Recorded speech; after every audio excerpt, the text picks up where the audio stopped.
WhatsApp guys, எல்லோரும் எப்படி இருக்கீங்க? எல்லோரும் ரொம்ப நல்லா இருக்கீங்கன்னு நினைக்கிறேன். ஸோ இந்த வீக்கெண்ட் வந்து பார்த்தீங்கன்னா again we are going for a long ride. எங்கே அப்படின்னா வால்பாறை அண்ட் அதிரப்பள்ளி போகிறோம். நம்ம கூட யார் யார் வராங்கன்னா, லாஸ்ட் வீடியோ நீங்கள் பார்த்த மாதிரி தான் நம்மளுடைய ராஜபாண்டியன் RP2600 எக்ஸ்பீரியன்ஸ் எனிதிங் இவங்க 2 பேரும் வராங்க. ஸோ ஒரு 3 நாள் பிளான் பண்ணியிருக்கோம். இப்போ வந்து பார்த்தீங்கன்னா நம்ம பைக்கில் சின்ன சின்ன ப்ராப்ளம் இருக்குது. ஒன்று வந்து கிளச் ஹவுசிங் வந்து மாத்திர கண்டிஷனில் இருக்குது, ப்ளஸ்ஸு டயர்ஸ் மாத்திர கண்டிஷனில் இருக்குது. ஸோ அதெல்லாம் வாங்குறதுக்காக இப்போ நம்ம போயிட்டுருக்கோம். அது மட்டும் இல்லை, நம்மளும் கொஞ்சம் லைட்டாக கிளாமர் ஏற்ற வேண்டியது இருக்குது. ஸோ அதுக்காக தான் போகிறோம். ஆக்சுவலாக வந்து லாஸ்ட்டாக பைக் சர்வீஸ் பண்ணும்போது அவங்க அந்த மாதிரி சொன்னாங்க, கிளச்சோட ஹவுசிங் வந்து போயிடுச்சு அப்படின்னு சொல்லி. அது ஏதோ லேத்தில் கொடுத்து சரி பண்ணலாம் அப்படிங்கிற மாதிரி சொன்னாங்க. பட்டு எனக்கு இந்த லேத்தில் கொடுக்குறது அது இதெல்லாம் வந்து எனக்கு பெருசாக என்ன சொல்கிறது சரியாக படலை. அதனால சரி கிளச் ஹவுசிங் மட்டும் புதுசாக வாங்கி போட்டுக்கலாமா அப்படின்னு சொல்லிட்டு ஜஸ்ட்டு கேட்க போகிறேன். எனக்கு தெரியல, அதனால் நான் போயிட்டு ஃபஸ்ட்டு அவங்கக்கிட்ட விசாரிக்க போகிறேன். சப்போஸ் புதுசு கிடைச்சா போட்டுக்கலாம் அப்படின்னு சொல்லி சொன்னாங்கன்னா புதுசு வாங்கிட்டு வந்துடுவேன். என்னன்னாலும் டயர் கண்டிப்பாக புதுசு வாங்க தான் போகிறேன். ஸோ இந்த பிளான் மாறினாலும் மாறும், பார்க்கலாம்.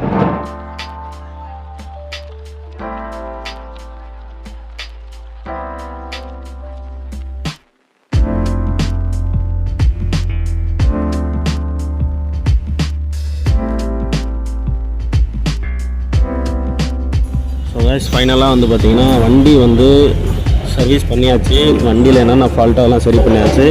இப்போ வந்து கடைசியாக டயர் மாற்றுறோம். ஏன்னா டயர் வந்து ஃபுல்லாகவே போயிடுச்சு. நம்ம ஆர்பி ஒரு டயர் சஜஸ்ட் பண்ணாப்புல, என்னென்னா அப்போலோவில் நோ போட்டுருந்துச்சு R5 அப்படின்னு சொல்லிட்டு ஒரு டயரு. பேட்டர்ன்லாம் நல்லா வெறித்தனமாக தான் இருக்குது. ஆனால் க்ரிப்பு பர்ஃபார்மன்ஸ்லாம் எப்படி இருக்குன்றது தெரியல. அவர் சொன்ன வரைக்கும் டூரிங்க்கு நல்லாயிருக்கும் அப்படின்ற மாதிரி சொன்னார். அதனால் இந்த டயரை வந்து யோசிக்காமல் வாங்கிட்டேன். ஸோ இங்கேயே வந்து டயரை மாற்றி தராங்க. மற்றபடி வண்டியில் இருக்க பிரச்சனைகள் எல்லாமே என்னென்ன அந்த கிளச் இஷ்யூ எல்லாமே வந்து சால்வ் பண்ணி கொடுத்துட்டாங்க. நான் டெஸ்ட் ட்ரைவ் பண்ணி பார்த்தேன், நல்லாயிருக்கு. பார்ப்போம்.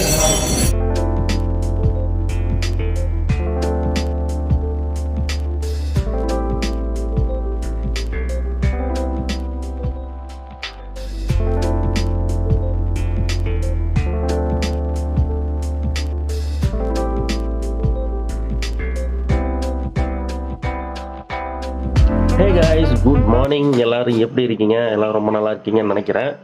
ஸோ எல்லாமே ரெடி ஆகிடுச்சு. Tyres ready, bike ready, luggage ready, எல்லாமே ரெடி பண்ணியாச்சு. ரோடும் ரெடியாக இருக்குது. ஆனால் நான் மட்டும் இன்னும் ரெடி ஆகலை. ஸோ குயிக்காக போய்ட்டு ரெடி ஆகிட்டு வர வேண்டியதுதான். ஸோ பழைய டயர் வந்து பார்த்திங்கன்னா இங்கே இருக்குது. இந்த டயர் பேட்டர்ன்லாம் இன்னும் கொஞ்சம் இருந்தாலும் ரோட் கிரிப் வந்து அந்தளவுக்கு நல்லா இல்லை. ஸோ அதனால தான் மாற்றிட்டேன். அந்த மாதிரி ஃப்ரண்ட் டயர் பார்க்குறது உங்களுக்கு நல்லா இருக்க மாதிரி தான் தெரியும், ஆனால் கிடையவே கிடையாது. சுத்தமாக கிரிப்பே இல்லை. சும்மா அந்த லைன் மட்டும் அப்படியே தெரியுது. கையை வச்சு பார்த்தோன்னா சமமாக தான் இருக்குது. ஓகே, புது டயர் பாருங்கள். ஓகே, இதுதான் புது டயரு.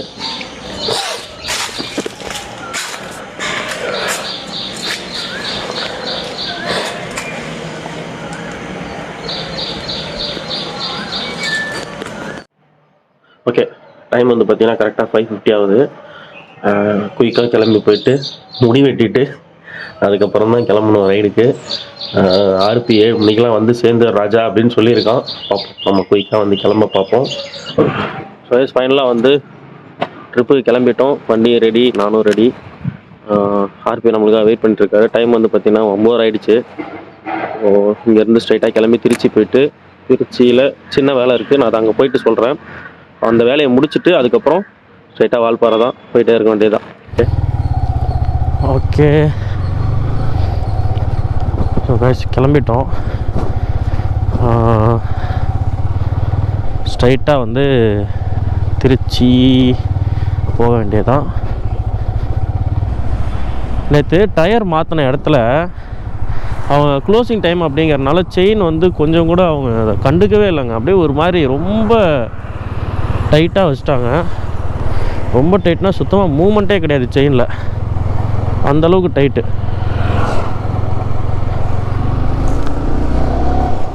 அப்புறம் என்னாச்சுன்னா நானே டூல்ஸ் வாங்கி சும்மா லைட்டாக லூஸ் பண்ணி விட்டேன். இப்போ செயினை வந்து அட்ஜஸ்ட் பண்ணியே ஆகணுங்க, இல்லைனா அவ்வளோதான்.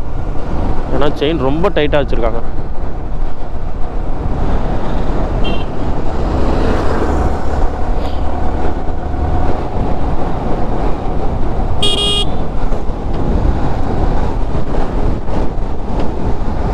ஓகே, டயர் செம்மையாக பர்ஃபார்ம் பண்ணுதுங்க.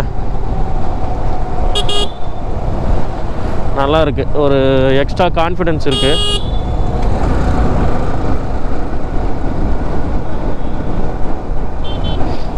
எல்லாமே கரெக்டாக எடுத்து வச்சிருக்கனா இல்லையா அப்படிங்கிறது வேற தெரியல, அதையும் ஒரு டைம் பார்க்கணும்.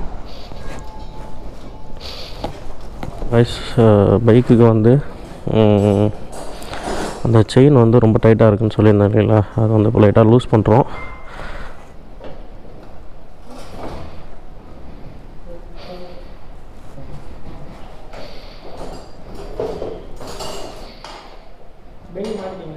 புரியல? மாற்றிட்டேண்ணே, பெரம்பலூரில். அங்கே ஷோரூமில் அது மட்டும் மாற்றி கொடுத்துட்டாங்க. டயர் வெளியில் தான் மாற்றிக்கணும். நாங்கள் டயர் மாற்றினால தான் சிக்கலாயிடுச்சு. டயர் மாற்றினோடனே அவங்க செயின் அட்ஜஸ்ட்லாம் பண்ணலை, அப்படியே கண்ணாப்புனான்னு போட்டு கொடுத்துட்டாங்க.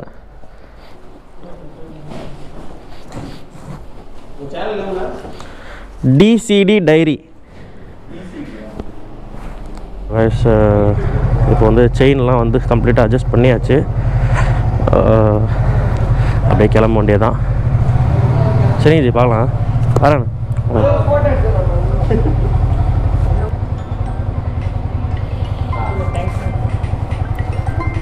சொல்லுண்ணே. இதோ பாருங்க, அப்படியே வெளியில் வரேன்.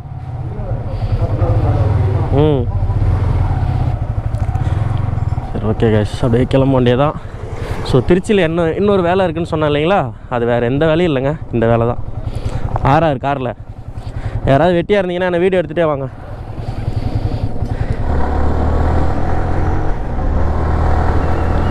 ஓகே, செயின் அட்ஜஸ்ட் பண்ணதுக்கப்புறம் வண்டியோட பவர் அப்படியே தெரிக்குது.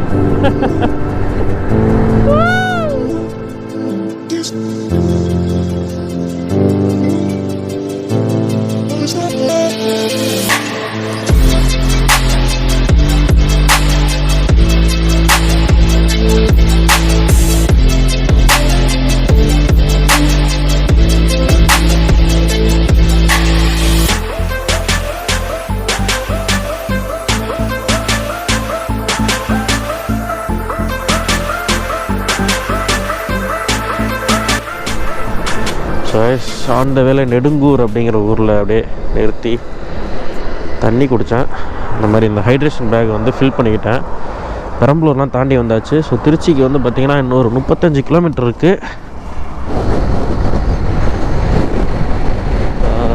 டைம் வந்து பார்த்திங்கன்னா 11 ஆயிடுச்சு. திருச்சியிலேருந்து வால்பாறைக்கு எப்படியும் 5 to 6 ஹவர்ஸ் சரியாக ஆகும். ஒரு 3:30 மணிலேருந்து 4 மணிக்குள்ளே வந்து ஹில்ஸ் ஏற ஆரம்பிச்சிட்டோம் அப்படின்னா நல்லாயிருக்கும். ஏன்னா ஈவினிங் டைமில் லைட்டாக மிஸ்ட் ஆகிறதுக்கு சான்ஸ் இருக்குது. ஒரு டைமும் அதான் எதிர்பார்த்து போகிறோம். இந்த டைமாக நடக்குதான்னு பார்ப்போம். திருச்சி ரீச் ஆகிட்டோம். திருச்சியில் வந்து கார் வந்து சர்வீஸ் கொடுத்துட்டோம் ஹோண்டாய் ஷோரூமில். அது ஒரு பெரிய அமௌண்ட் வரும் போல் இருக்குது. ஓகே, ஆர்பி வந்து கிளம்பிட்டாருன்னு நினைக்கிறேன். இங்கேருந்து ஒரு 7-8 கிலோமீட்டர் காட்டுது. அங்கே எங்கேயோ வெயிட் பண்ணுறான் நமக்காக. ஸோ காய்ஸ், கடைசியாக ஒரு வழியாக வந்துட்டோம். ஆள் செம்ம காண்டில் இருக்காப்புல. ஃபைனலாக வந்து சேர்ந்தாச்சு. ஸோ 2 வண்டி ஆஸ் யூஷுவல் செஞ்சு உங்க கூட ரைடெல்லாம் வராதிங்க, 3 மணி நேரம் late. So Harley and R15. So ride வந்து ஸ்டார்ட் பண்ண போகிறோம். மதியம் எங்கேயா சாப்பிட நிறுத்துகிறோமா? இல்லை, மதியம் சாப்பாடு கிடையாதான், ஏன்னா லேட்டாக வந்தனால.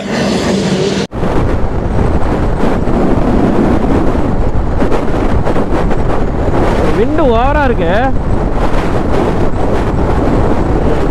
உன் வண்டியாவது வெயிட் அதிகம், என் வண்டி வெயிட் இல்லையா, சைடில் இருந்து அடிக்கிறது தள்ளுது.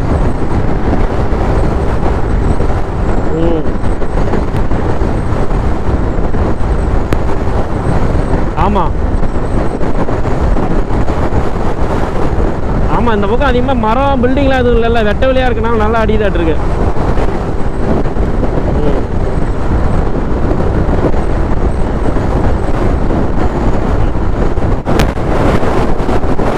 ரைடு ஸ்டார்ட் பண்ணி கிட்டத்தட்ட வந்து ஒரு 20 கிலோமீட்டர் கிராஸ் பண்ணி வந்துருப்போங்க.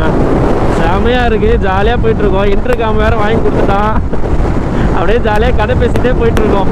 ஸ்கை பேட்டர்ன்லாம் பாருங்கள், அந்த க்ளவுட்லாம் வேறு லெவலில் இருக்குங்க. அங்கங்கே ஒரு சில இடத்துல அப்படியே நேலாக இருக்குது, மறுபடியும் வெயில் அடிக்குது, மறுபடியும் நேலாக இருக்குது. இன்றைக்கி கிளைமேட் சூப்பராக இருக்குது, வண்டி ஓட்டுறதுக்கு ஏற்ற மாதிரி செம்மையாக இருக்குது. நாங்களும் அப்படியே ஜாலியாக கதை பேசிகிட்டே போயிட்டுருக்கோம்.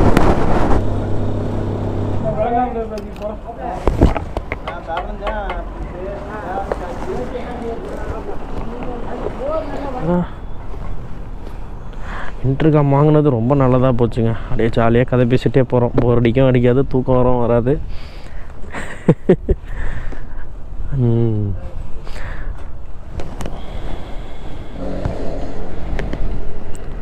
ஆக்சுவலாக வந்து மணப்பாறைலாம் தாண்டி வந்துட்டோங்க. திண்டுக்கல் எவ்வளோ தூரம் என்னான்னு தெரியல. டைம் வந்து பார்த்திங்கன்னா 1:30, அதாவது 1:17 கரெக்டாக.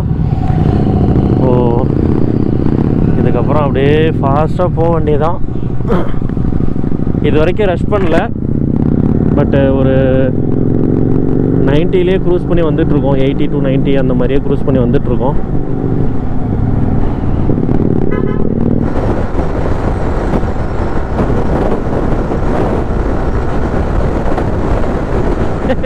யார சொன்ன? நாய சொன்னியா, ஒரு ஆள் போனானே அந்த ஆள் சொன்னியா?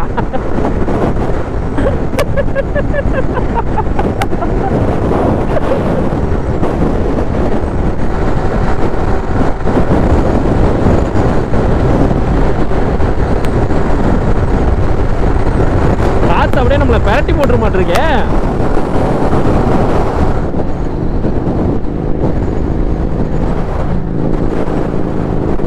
பல்பா?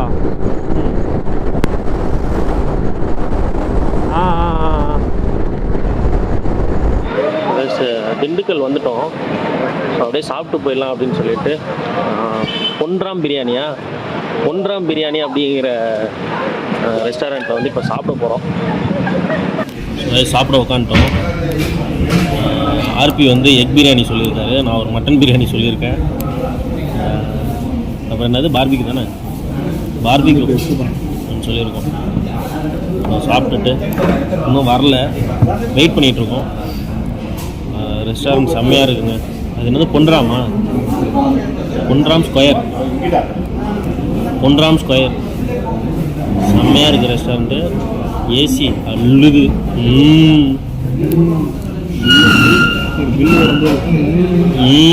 பில்லு சாப்பாடு வந்தோடனே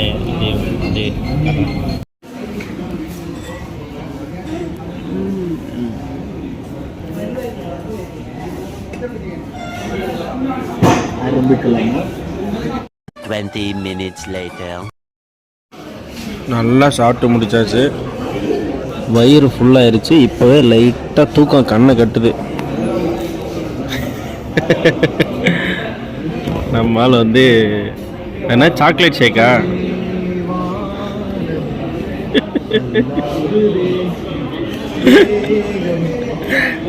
ஐயோ, சொல்லாம் கிளம்பியாச்சு.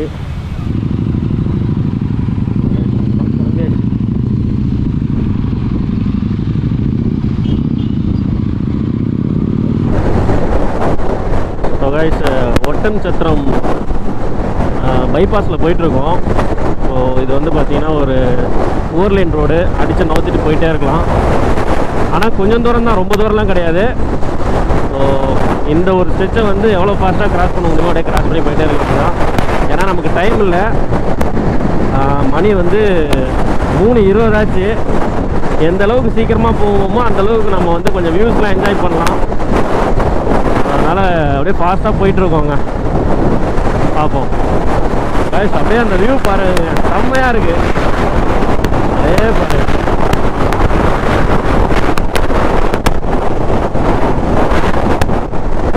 புரியல, கூடயே வரணுமா? அதை வரேன்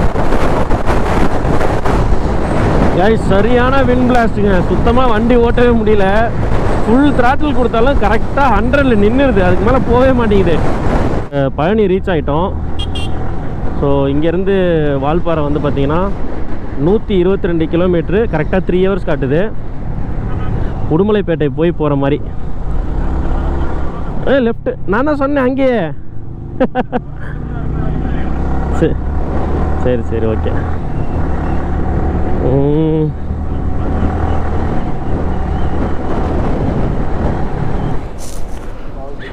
ஆக்சுவலாக வந்து ஆர்பிக்கு வந்து ஒரு சரியான க்ளோஸ் காலுங்க.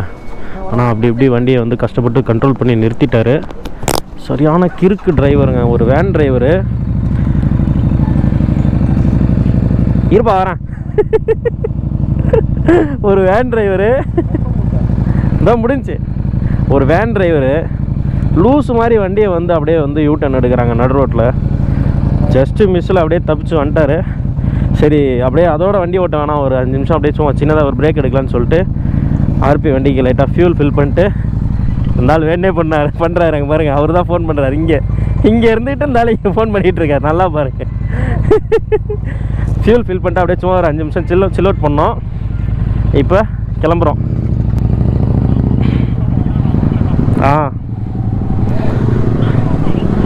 அவ்வளோதான் கைஸ், கிளம்பிட்டோம். இனிமேல் இந்த வண்டி எங்கேயும் நிற்காது, நேராக வால்பாறை தான். ஸோ கைஸ் இப்போ வந்து பார்த்திங்கன்னா உடுமலைப்பேட்டை வந்துட்டோம். ஸோ இங்கேருந்து கரெக்டாக 81 கிலோமீட்ரு, 2 மணி நேரம் 10 நிமிஷம் காட்டுது. 6:50க்கு ரீச் ஆகும் அப்படிங்கிற மாதிரி காட்டுதுங்க. ஏன்னா நாங்கள் இப்போ ஒரு 1/4 மணி நேரமாக அது இருக்கும் ரெஸ்ட் எடுத்தோம்.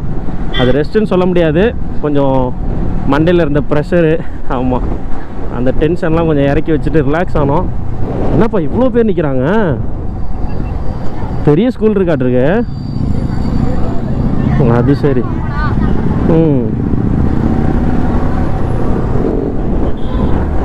எந்த லெஃப்ட்டில் நேராக போய் இதே ரோட்டில் இன்னும் 4.5 கிலோமீட்டருக்கு நேராக போங்கடாங்குது. ஸோ கைஸ் இந்த பொள்ளாச்சி, இந்த உடுமலைப்பேட்டை இந்த சைட்லலாம் வந்து பார்த்திங்கன்னா செம்மையாக காற்று அடிச்சுக்கிட்டே இருக்குங்க. அதனாலே என்னவோ தெரில, அவ்வளோ விண்ட்மில் வச்சுருக்காங்க. நான் இந்த ரூட்டில் இப்போ தான் ஃபஸ்ட் டைம் வரேன், அதனால் எனக்கு தெரியல. ஆனால் சுற்றி பார்த்தோன்னா அவ்வளோ விண்மில் இருக்குங்க, வேறு லெவல். அங்கே பாருங்கள், அங்கெல்லாம்